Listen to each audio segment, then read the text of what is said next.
Ini adalah sebuah kisah nyata. Di tahun 2006, 6 orang perampok, hanya menggunakan 4 pistol mainan, dengan mudahnya berhasil merampok dari Bank Rio de Janeiro. Uang sebesar 25 juta US dollar. Yang lebih mengagetkan lagi adalah, dalang dari perampokan terbesar di dunia ini, ialah penulis skenario dari film ini sendiri.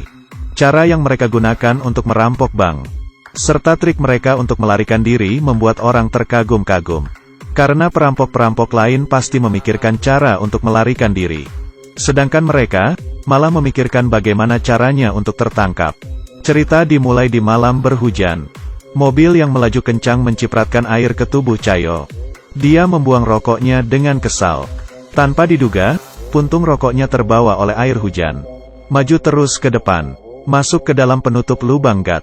Begitu mengangkat kepala, Bank Rio de Janeiro berdiri di depannya. Dia mengikuti arah aliran air, terus sampai ke pinggiran kota. Dan benar saja, di bawah sebuah jembatan, dia menemukan pintu keluar yang menghubungkan semua gat di kota. Tiba-tiba sebuah ide gila muncul di benak Chayo. Dia ingin merampok bank tersebut. Jadi dia pergi mencari teman baiknya yang adalah seorang insinyur, Tuan Jenggot, dan Malino, pencuri profesional. Mereka bertiga datang ke penutup lubang gat yang berada di depan bank. Memasukkan pita pengukur ke dalam penutup lubang gat. Kemudian masuk ke dalam pintu keluar gat. Di pinggiran kota yang ditemukan oleh Chayo, menemukan pita pengukurnya. Jaraknya hanya 18 meter dari permukaan tanah bank. Kemudian mereka menggunakan ban sepeda. Diam-diam berhasil mengukur jarak penutup lubang gat ke pintu masuk bank. Sekitar 7,1 meter. Menggunakan teori Pitagoras, sangat mudah menghitung panjang sisi ketiga dan sudut kemiringan. Mereka langsung menemukan lokasinya, dan berencana menggali sebuah terowongan di sini, yang langsung menyambung ke lemari besi bank.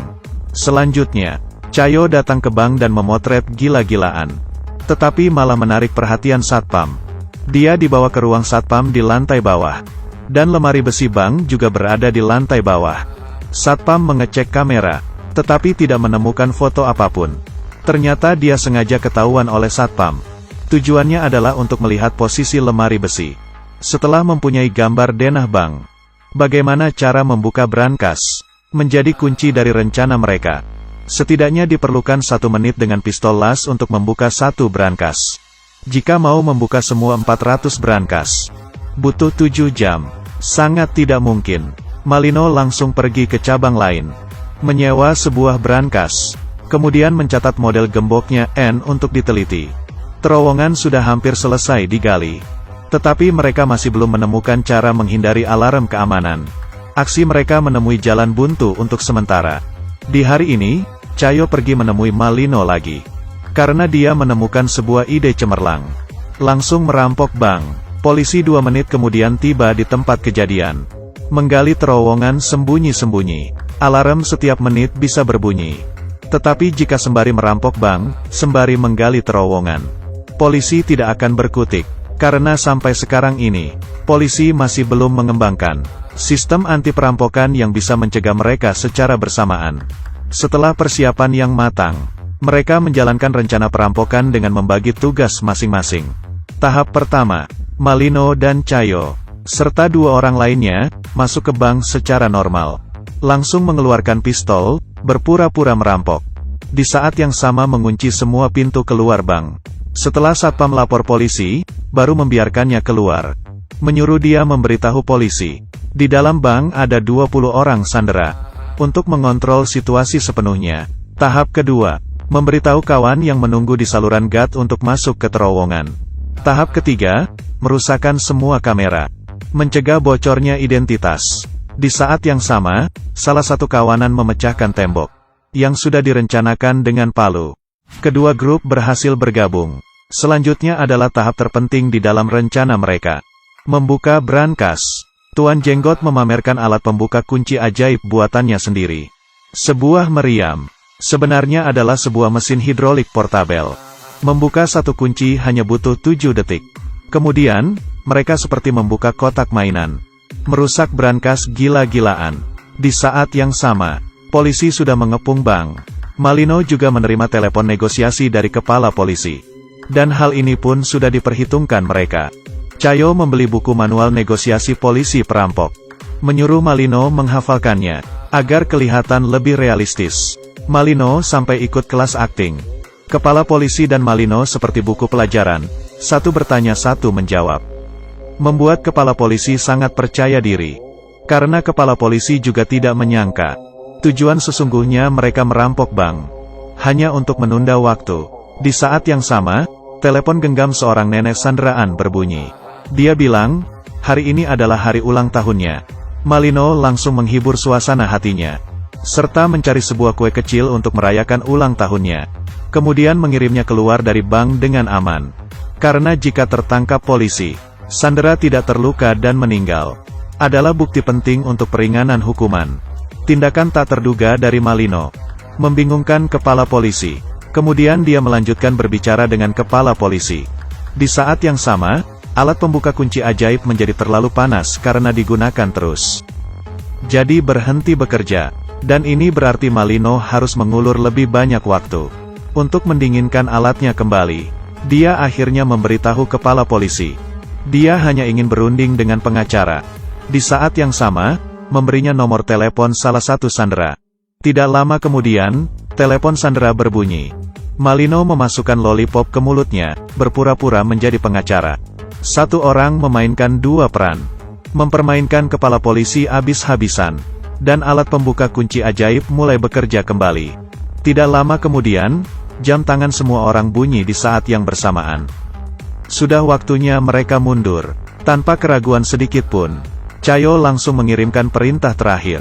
Berkumpul kemudian mundur. Malino mengeluarkan telepon genggam.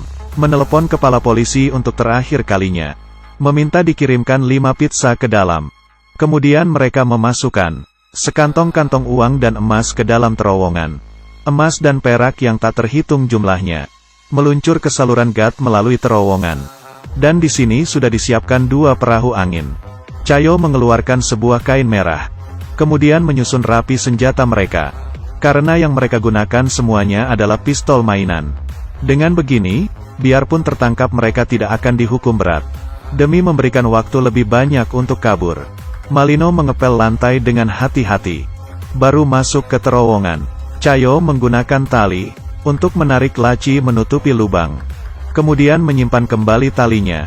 Di saat yang sama, pizza sampai. Kepala polisi menelepon Malino, tetapi tidak ada yang mengangkat telepon. Akhirnya, penutup lubang gat di bawah kakinya menarik perhatiannya. Kepala polisi yang telah mengerti semuanya, membawa masuk pasukan ke dalam. Saat ini, Cayo dan kawanannya sudah naik perahu angin. Kepala polisi menggeser laci, tetapi ada granat yang diikat di dalam lubang. Kemudian, rekan kerjanya melaporkan. Semua senjata yang digunakan oleh perampoknya adalah mainan. Berarti granatnya pasti juga bohongan. Kepala polisi langsung masuk ke terowongan.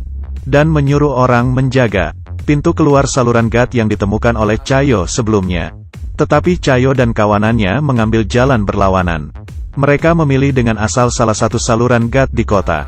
Yang bertanggung jawab menjemput mereka.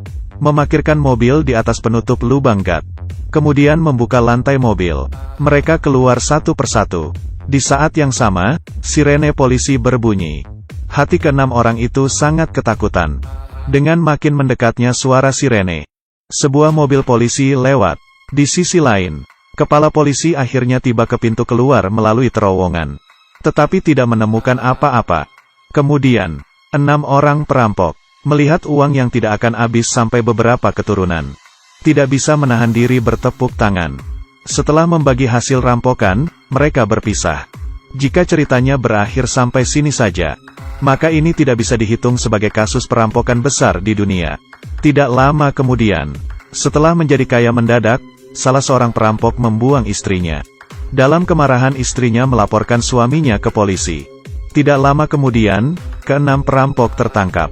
Tetapi karena senjata yang mereka gunakan adalah senjata mainan, dan juga tidak menyakiti sandera, polisi hanya bisa memberikan hukuman ringan. Sedangkan Cayo, dalang dari perampokan, hanya dihukum selama 1 tahun 7 bulan.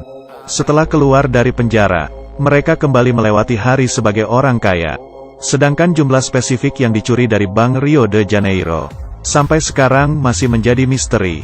Ternyata dari awal, tertangkap dan dipenjara adalah salah satu rencana mereka. Karena hanya dengan cara ini mereka baru bisa menjadi orang benar. Biarpun film ini memberikan penanganan pendramaan tentang kasus perampokan ini, tetapi detail dari kejadiannya sangat menyerupai aslinya. Karena dalang dari kasus perampokan ini ialah penulis skenario dari film ini sendiri.